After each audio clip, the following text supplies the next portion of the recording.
Tout a commencé par une personne qui habitait chez nous. J'avais 7 ans. Elle venait la nuit dans notre chambre. Elle couchait avec nous. Elle était plus grande. Elle nous a introduit comme ça à la sexualité. Et quand elle nous a introduit comme ça à la sexualité, elle pouvait organiser des orgies. Des petits enfants. Elle se plaisait à voir des petits enfants s'accoupler. Et ça a ouvert la porte à des démons dans ma vie. Après, il y avait une personne adulte qui avait une collection de plus de 70 livres pornographiques. Des livres sans photos que j'ai lus entièrement. 77 livres, retenus. Tout ce qui était écrit dedans. Au point où j'étais devenu le conseiller des jeunes et des grands en matière de sexualité. Quand ils avaient des problèmes avec leurs copines, c'est moi qui venais voir. Et d'autres, je ne peux pas dire, car j'ai honte de certaines choses. Mes frères, à l'âge de 10 ans, les sorciers sont venus me manger. Elles ont traversé le mur. Elles sont entrées dans la chambre. Quand elles sont entrées dans la chambre, elles chantaient mon nom en swahili, avec un tam-tam et une casserole bouillonnée dans l'espace. J'ai vu mon esprit sortir de mon corps pour entrer dans la casserole. J'ai fait la prière de Je vous salue Marie. Elle n'a pas marché. J'ai fait la prière du Notre Père. La casserole a disparu. Les sorcières sont parties. Et j'ai couru dans la chambre de mes parents. Je suis allé leur dire ce qui m'était arrivé. Ils n'avaient pas pris ça au sérieux. Ils m'ont demandé de rentrer dans ma chambre et de faire encore la prière si les sorcières revenaient. Et je leur ai dit, je n'irai pas. Je vais dormir ici. Alors j'étais un jeune très fier qui ne pouvait jamais dormir avec ses parents. Ils ont su que c'était sérieux, j'avais la chair de poule. On m'amènera auprès de 2 personnes de la famille qui étaient dans l'occulte. Elles vont me tatouer sur le front, les mains, les chevilles. Et vont mettre la poudre rougeâtre et vont parler. Il n'est pas de votre famille, vous ne pouvez pas le manger. Il n'est pas de votre famille. Pendant qu'on me faisait ça, j'ai eu une vision. J'ai vu un homme blanc et la chef des sorcières qui me parlait. Ils m'ont dit, même si tu leur dis, nous allons t'avoir. Mais ces personnes qui m'avaient mis la poudre étaient trop fortes. Ils m'ont pas eu. Mais voici ce qui est arrivé. Dès qu'ils m'ont protégé comme ça, un esprit d'incrédulité entrait en moi. C'est comme s'ils m'avaient mis une pierre. Je ne supportais plus les choses de Dieu. Si tu veux m'amener à l'église, c'est comme si tu veux me brûler. Quand je vois un enfant de Dieu, j'ai envie de te taper. Quand tu me parles des choses pures, j'ai envie de te taper. J'étais attiré que par les choses mauvaises, mauvaises, mauvaises. J'haïssais Dieu. Je trouvais que les choses de Dieu, c'est la honte. Et j'ai grandi comme ça. Et comment Jésus est venu dans ma vie? J'ai évolué profondément. J'allais en profondeur. Au point où je ne supportais plus les gens de mon âge. Mes amis avaient 25 ans, 30 ans. J'avais 15 ans. Et on était à l'aise. Ma mère allait même dans mes habits, dans ma valise, enlever des photos. Des filles plus âgées. Si une fille à mon âge, je trouvais que c'était une gamine. On va causer quoi? On va parler de quoi? Et ma mère était dérangée par ça. Un jour, mon oncle, qui était mon modèle, il était riche, il était beau. Il avait tout ce qu'on peut désirer. Mais il était païen. Chaque fois je disais, je serai comme tonton Popé. Je serai comme tonton Popé. Il a l'argent dégueulasse de ma vie. J'ai dit, ça c'est quoi? C'est devenu une église. Pas moyen de faire le péché. Et on nous prêchait. Ça ne passait pas. Un jour, mes frères, je suis allé prendre mon bain pour me préparer à aller voir une copine. J'entre dans la salle de bain. Je veux sortir. J'ai une apparition. Jésus m'apparaît. Il me parle. Il me dit, Marcelo, convertis-toi. Comme tu entends ce baffle, j'ai entendu la voix de Dieu comme ça. Une lumière m'apparaît. Et je réponds à la voix. On se convertit comment? La voix me répond. Souviens-toi des paroles de mon serviteur Jean. Jean me disait, fais un pas, Dieu fera le reste pour toi. Fais un pas, Jésus fera les 9 pas pour toi. Parce que moi, je voulais devenir, changer d'abord et ensuite devenir chrétien. Je disais à Jean, si même je me convertis aujourd'hui, moi je vais abandonner. Et en ce temps-là, on nous disait que les métis ne prient pas. Et je lui disais, Jean, est-ce que dans votre église, il y a quelqu'un qui a cette peau? Personne. Tu veux que je sois le premier métis de votre église? Nous, on ne prie pas. Nous, on est mauvais, on est impudiques, on est des orgueilleux, on est des mécaniciens. C'est ce qu'on disait des métis. Même si je prie, je vais abandonner. Laisse-moi tranquille, Jean. Quand je changerai, je viendrai. Et Jésus m'a dit, souviens-toi des paroles de mon serviteur Jean.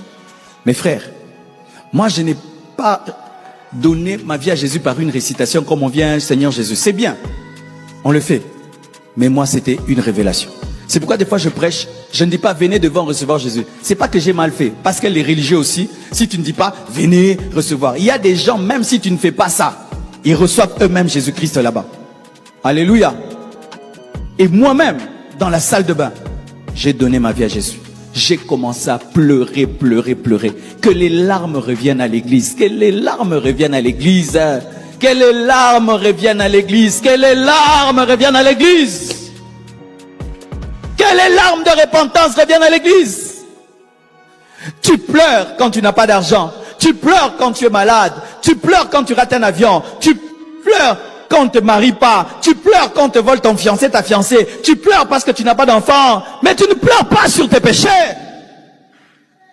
Tu ne pleures pas sur tes péchés. J'ai pleuré, pleuré, pleuré, pleuré. Je suis sorti, né de nouveau. Je suis entré païenne dans ma salle de bain. Je suis sorti né de nouveau. Dieu peut changer un homme. Là où les hommes ont échoué, l'esprit n'échouera pas. Je prie que tu sois en contact avec le Saint-Esprit.